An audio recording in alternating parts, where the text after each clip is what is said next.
To start the platform, draw a rectangle inside our pillars, and the size doesn't matter.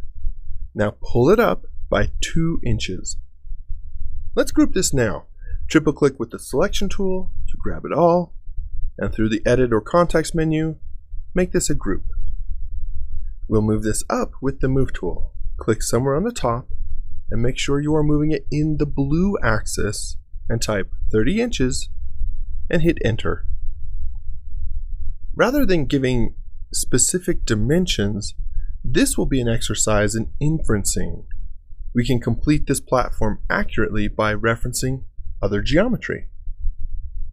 By now you know how to edit a group by double-clicking on it with the select tool. Edit this group and use the push-pull tool to start pulling this near side. I do need to click once on the surface to start pulling it, but after that, I don't have to stay on that surface. I can move the cursor all over the model to reference other geometry.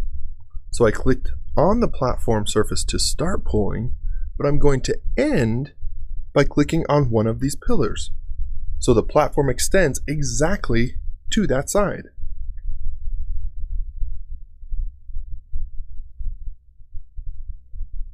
Now click to pull on the adjacent side of the platform and infer to the inside edge of our near pillar.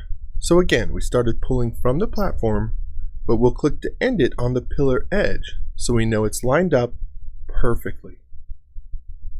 Let's do this again by orbiting around and doing the same on the other side. Use push-pull and inferences to center our platform exactly inside the pillars. To finish the platform, navigate to this side.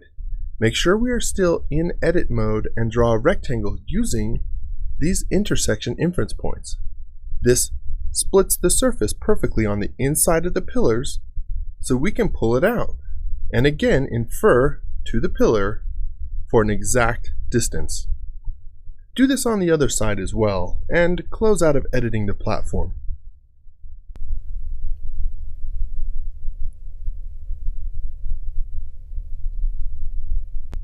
Often in SketchUp, once you've drawn a few shapes accurately, you'll be able to use inferences to quickly and easily draw many other shapes accurately as well, without ever entering dimensions.